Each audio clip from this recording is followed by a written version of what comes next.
Grace, and thank everyone for being here. One of the things that I've done with Alexander over the years is produce little programs, I want to call them. And Betty has a few of those. If you'd pass those out while I'm talking, I would appreciate it.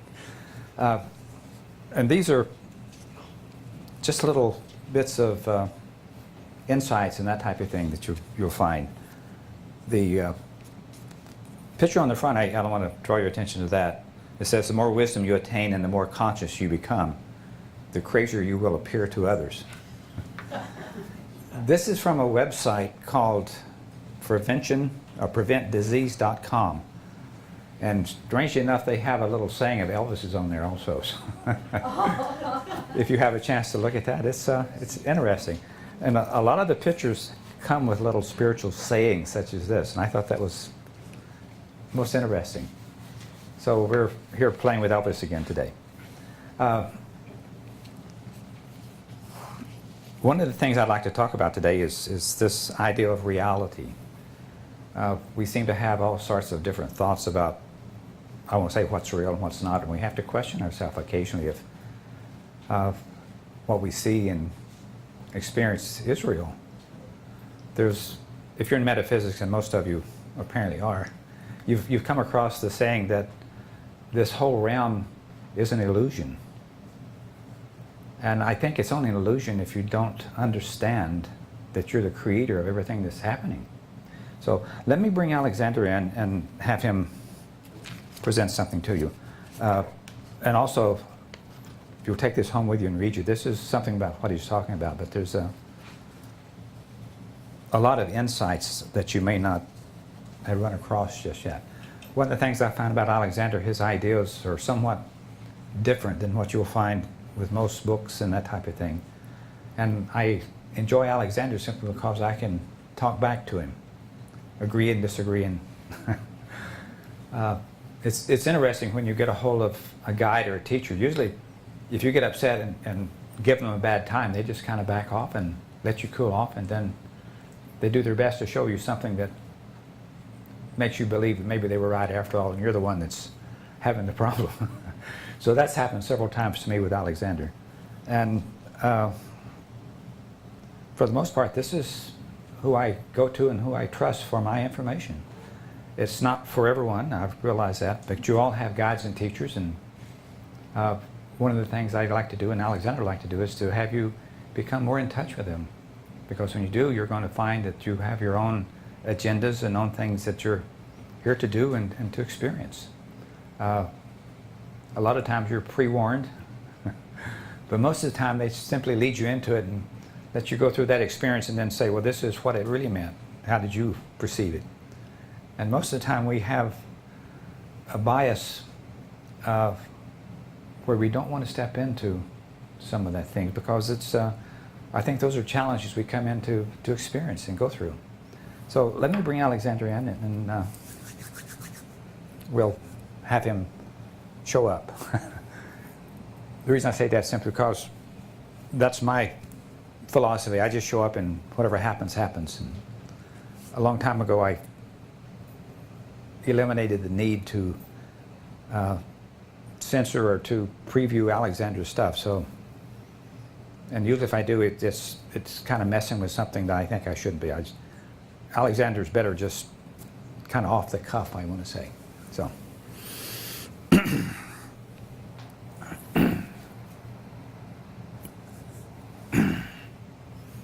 Greetings. We are Alexander. Welcome to this summer afternoon. You think it is not summer? Step outside and test the temperature as we tend to again. One of the things that I found most fascinating is when the healings were going on. If you observe, you'll see all sorts of sparks flying and energies and that type of thing. The people are experiencing energy movement. So when you're on the stool, by all means, open yourself up to those experiences. You may feel a little bit of electricity flowing through your body. You may see colors, all sorts of things, but it's energy moving, and when somebody's moving energy around you, you can feel where they're at, where their hand is placing, and you can feel that energy being moved. Of all the spiritual gifts that anyone could have, healing is by far the most important one. So the channeling and psychic readings and all that are far behind the ability to heal somebody, to have somebody, I want to say, become well. And the strange thing is, the healers are not the ones doing it. It is simply allowing that energy to flow around somebody, and you are self-correcting. So it is a great thing to be a healer. And you have some magnificent healers here. So the next time you're on the stool, allow the sparks to fly, but be aware of them. It will convince you that maybe there is something going on, other than just sitting on a stool silently and having people do this voodoo stuff around you.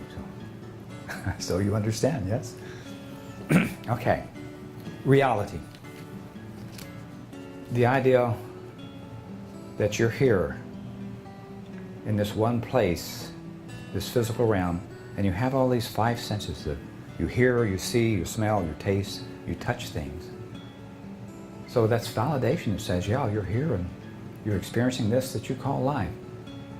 And is this the only reality? And for most people, that is the only reality. But you're much more than that. That is what's most fascinating about it. You can go through your whole life and think you just showed up here and that things are happening to you.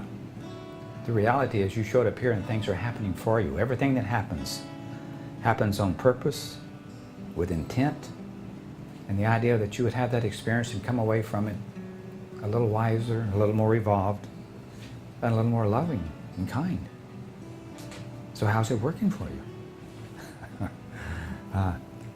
So one of the things you have to do is, when you're sitting back and looking at your world, you have to ask, is this real? Or is this some illusion? If you believe that you are here and things are happening to you, that is the illusion. The reality is that you are creators. And the things that happen in your world are happen on purpose, with design, and for you. So the little pamphlet we put together here is something that we'd like for you to go with. And one of the things, as you read this, you're going to find that there's a statement in there about emotions. Now, emotions may seem to have nothing to do with your world, but we have to tell you that everything that you do, everything that you create today or tomorrow or in the past is emotional. If it doesn't have any emotions, then for the most part, it won't even enter into your mind. So everything that you do, every moment that you're thinking, every moment that you're aware, there is an emotional energy happening. That emotional energy is tied in with a greater consciousness. Now, Reverend Grace talked to you about healing the whole of the world. You're part of that healing. You want to know why things happen? You have an energy balance. Someone is angry, someone is mad, someone is seeking revenge. That creates an energy. If you are kind, loving, and aware, then you try to put a counteracting energy. And we have to tell you, the energy with the most power is the one that wins. So things will happen. So you mentioned a plane crash, and we have to tell you that that happens simply to balance the energies. Were the people innocent?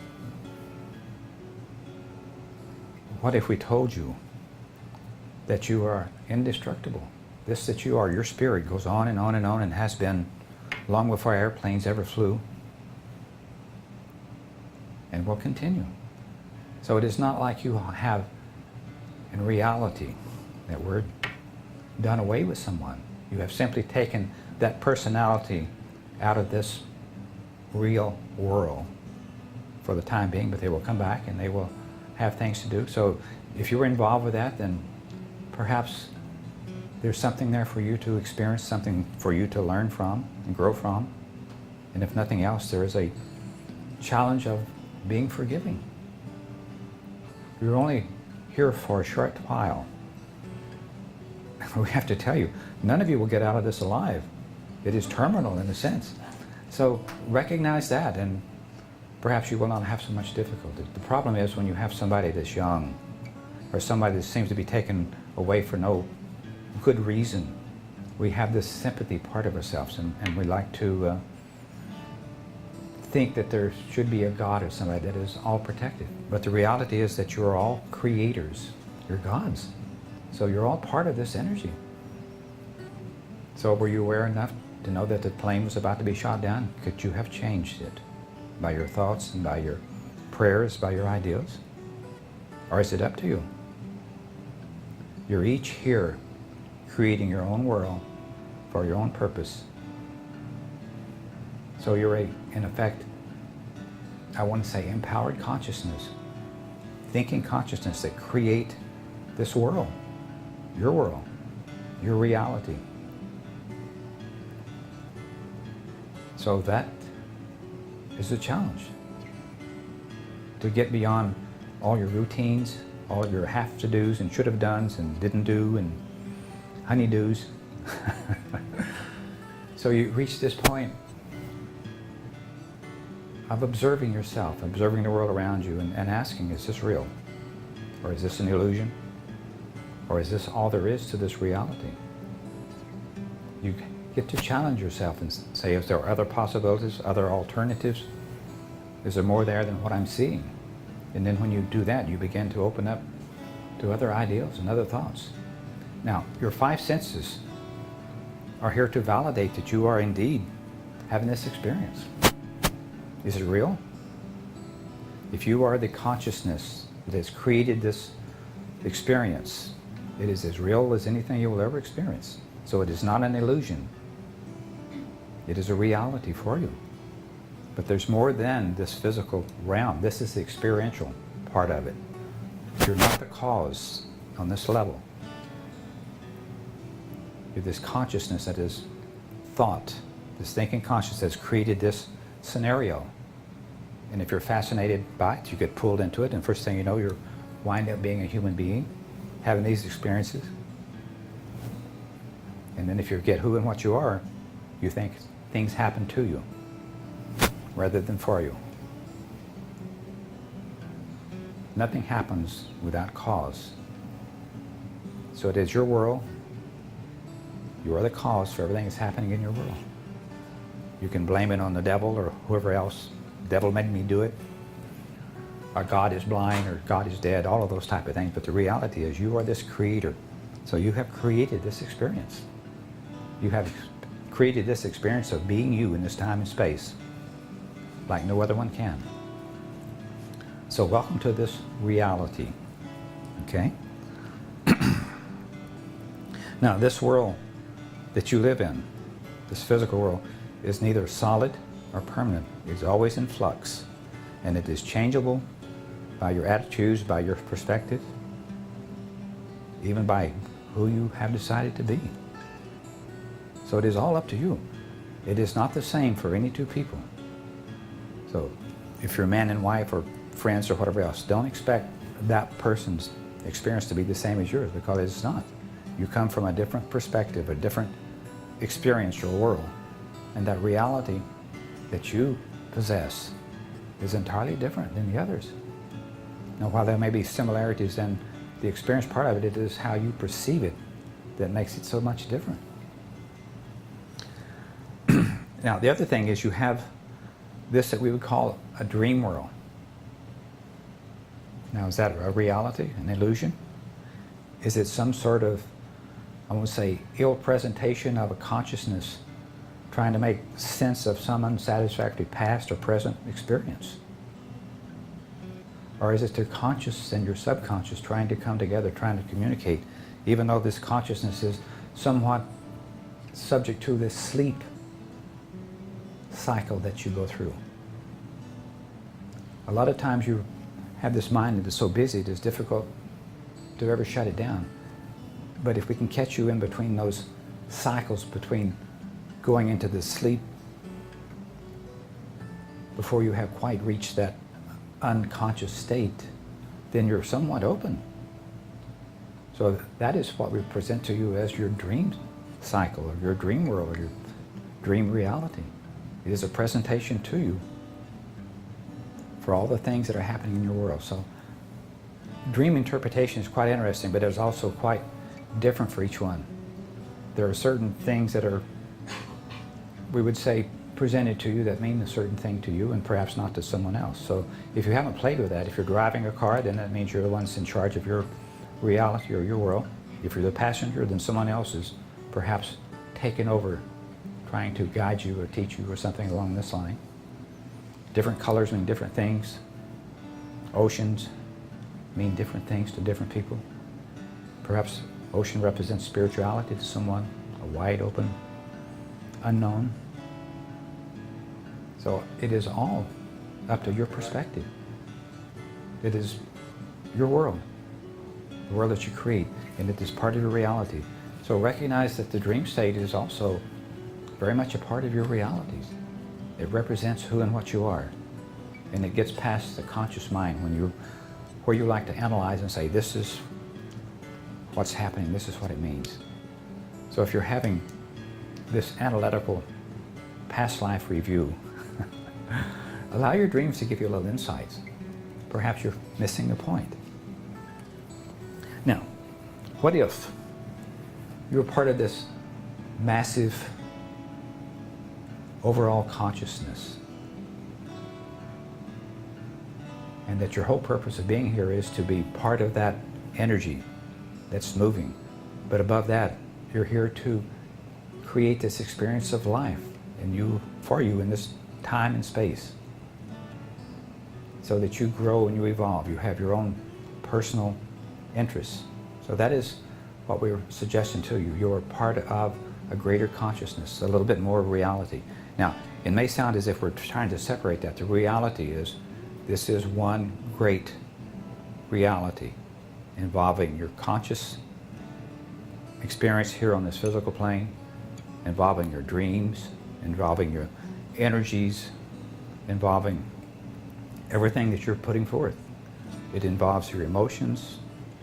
It involves the awareness that you are this part of this greater consciousness, and it is all coming forth as part of this reality. Now, what if you could consciously connect to this greater consciousness and recognize that you have the ability to change and alter the present, the future, and even alter the past? And you say, well, if it's a past, it's unalterable. It already has happened. But again, it is not the experience so much as it is your perspective on it. If you can change your outlook on something that's happened in the past. Perhaps you've had parents that were a little bit rough on you. Personal opinion. Perhaps it was done there for a purpose. Perhaps you agreed to come in to have parents that would help guide you along in a certain way. So recognize that you changed the past simply by, I want to say, looking at your world, your reality, and changing your perspective on it. Then the whole world changes. You change the past, you change the present, you change the future, because your outlook changes also. Your world, your reality. Now, what if by remembering your past experiences, past life experiences even, that you could change, and that you could touch the unused and untapped portions of your mind, your physical mind? What then would you do? If you knew that beyond any doubt. What if you could open your mind, your brain more fully, and allow those awarenesses to come through? How powerful would you be then? So, you're not a complete person, a complete entity, or a complete spiritual being until you begin to open up to all these other parts of your reality. Now, what we're suggesting to you is that your reality includes awareness that you are this conscious, thinking being. Number one. Number two, that you are a creator. By your thoughts, the things that you choose to see, those are the things that you create. What if you indeed could sit within your chair and imagine something happening and have it happen so that you become passionately involved with that. And then the dreams start, or so you would seem. What we're suggesting to you, that is what happens on this subconscious level. You perceive a certain scenario, certain things that you want to happen, certain experiences you want to have, and then you turn them loose and they begin to manifest around you. And what if we have to tell you that that is how your world is now? You are that creator, that thinking consciousness. And everything that you have thought, imagined, all of your fears, your doubts, your wishes, your hopes, your experiences are all created especially for you, by you, to have this experience so that you can decide what is real for you, what would you like it to be. And the whole purpose of that is so that you can become more loving, kind beings, and you can influence the energies that surround this world, this mass consciousness, this all-encompassing God energy that you are a part of. You are responsible for the correction to loving and kind experiences. Now you look at your world, and it's hard to imagine that you indeed, as one person, can change anything. But what if you were 10? What if you were just a small congregation as this? And someone said, let's pray for peace in the world. Do you think it does not have a powerful, energy-moving type of energy? It is the most powerful it can be. We had mentioned earlier that healing is perhaps one of the most precious spiritual gifts that you can have. This is healing energy. When you send it out, this kind, loving energy, with the intent that you're going to change the world. And all you have to do is change your perspective, and that locks you in. If what you're seeing is peace, kind, compassion, then you've done your part.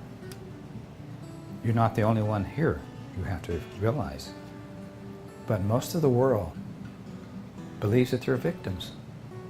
If you are powerful enough to say, this is what I wish, one person with conviction and passion is worth 1,000 that are non-committed. And then of course you have those others that have control issues and wish to rule the world and to have the world made in their image. That is what you're trying to change.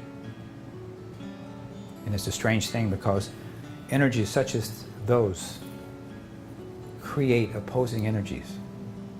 So if you have somebody that's very much determined to, we would say, rule the world by force, then you're going to have some other opposing force that's going to come up and you have the conflict. But what if instead you could sit quietly in prayer and contemplation or meditation and say, this is what I see. Now, you think this is not possible? There have been scientific studies that suggest that you can put together 10 to 100 people in some city and have that energy go out and the crime rates drops drastically. So it is a reality. It is not some illusion. You are that powerful. And that is why you're here. That is why you're here in this room. So we invite you to at least read this. Now, a strange thing happens when you have a new idea or a new thought. All of a sudden you have created thousands of new brain cells that never would have happened if you had not perceived or been exposed to some new idea. So that is what we're hoping to have happen for you here today, is to have your skin begin to crawl a little as those cells begin to multiply and to give out this beautiful awareness of who and what you are. You're the most powerful creator that you will ever know. There's no God or devil that has any authority over you. You are the final say-so in your world, in your reality. So the world is up to you. Now, how you deal with it are the choices you make, and they're made from past experiences, past judgments. But yet you are the one that's responsible.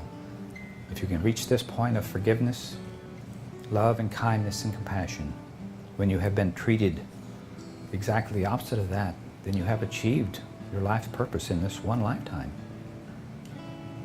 But if you never are exposed to new ideas, new thoughts, then it is almost hopeless. So that is why you gather together in churches, and the reason you come together in prayers and meditation. That is the reason we like to see you gather together as groups, and we would say psychic readings, mediumship, all of these things. Makes no difference whether you are paying for it or whether you have just decided to gather together as a group and to practice. Practice involves creating new brain cells that accelerate you in the direction you wish to go. So if you are wishing to be psychic, be that. Be that not just once or twice, but play with it. Allow it to flow, and you'll find that you have indeed discovered something very magical about you. Now imagine what happens when these brain cells in your conscious meet the subconscious. What do you think happens? All of a sudden you're accelerated into this spiritual being that's evolving very rapidly. And there's no formula for it. Everybody has their own path. So we are here to recognize you each and tell you that you're doing exactly what you're supposed to be doing when you're supposed to be doing it. You're on the right path. Even if it seems like the world is a disaster around you. The reality is, if you can fix your mind and hold it into a loving, compassionate place, that will be your experiences. After all, you're the creator. Recognize that there's no one else that can do it for you or do it to you. Then you have achieved quite a bit in this one lifetime. We have said before, this 2012, this change in humanity as it's evolving is well underway. Changes are happening. New thoughts are happening. New brain waves, new brain cells are being created, but it doesn't happen overnight. You simply activate it, and then you begin to play with it, and you find that indeed it carries you along, and all of a sudden your whole reality changes. What was a single plain reality becomes trifold. So again, you are the consciousness, you are the creator, and you are the experiencer that is within what you have created. You cannot experience from the outside. You are inside your own creations, creating and experiencing and even judging how you're doing. Good, bad, right or wrong. It is all for you. Now, does not make you empowered creators much beyond anything you have ever imagined. We propose to you that indeed that is exactly what you are. That is your beingness, that is why you're here. And it goes beyond anything that you've experienced in past lives, present lives, or future lives. It is all up to you. You only live in this moment right now. So you get to choose how you perceive the world around you. Reality is created now. So, we wish to thank you for your kind attention and for your objections to anything we have said, because after all, that is presenting you with new information perhaps that you have not heard before. Does it work for you? If you will allow it. But you see, we cannot do it for you. You are the creators. We're Alexander. Thank you.